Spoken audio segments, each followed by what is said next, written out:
சண்டை ஆரம்பிச்சிருக்கு. பாஜகவுக்கும் அதிமுகவுக்கும் அமித்ஷா கூட்டணி ஆட்சின்னு சொல்லிட்டாரு. பாதி பேர் எடப்பாடி கிட்ட போய் தகராறு பண்ண ஆரம்பிச்சுட்டாங்க.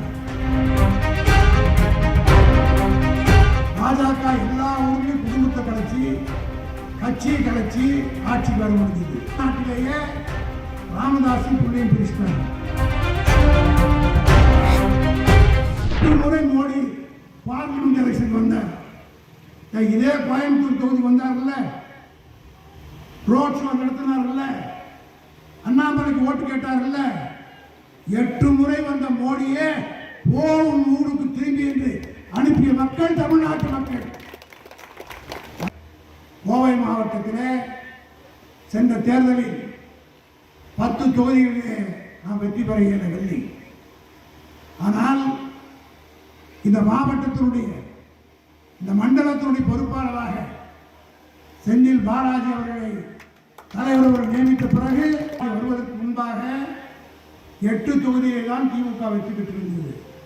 2021 6 இன்றைக்கு தேர்தல் வைத்தால் கூட இந்த 29 தொகுதிகளில் 19 தொகுதி திராவிட முன்னேற்ற கழகத்தினுடைய கூட்டணி வெற்றி பெறும் என்று ஒவ்வொரு தொகுதி வாரியாக எவ்வளவு ஓட்டு வரும்.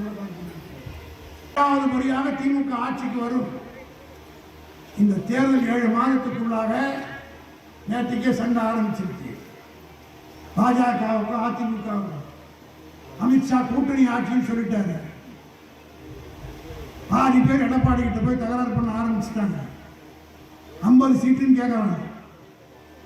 ஒன்று மட்டும் சொல்லுகிறேன், பாஜக எல்லா ஊர்லயும் குடும்பத்தை கலைச்சி கட்சியை கலைச்சி ஆட்சிக்கு வர முடிஞ்சது. நாட்டிலேயே ராமதாஸும் பிள்ளையும் பிரிச்சுட்டாங்க.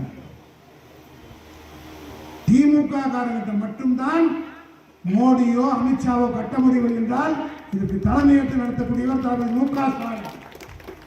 இன்னும் இந்த 7 மாசத்துல பாருங்க, வேலுமணி கோஷ்டின்னு ஒன்று வரப்போகுது, எடப்பாடி கோஷ்டின்னு ஒன்று பிரிய போகுது. இதெல்லாம் நடக்க போகுது. இப்ப எப்படி பாமகவில் அப்பாவும் பிள்ளையும் பிரிந்திருக்கிறார்களோ அதே போல அதிமுகவை பாதி பேர் இப்பொழுது கீழ்மட்டத்தில் இருக்கிறவர்கள் ரொம்ப வேதனையில் இருக்கிறார்.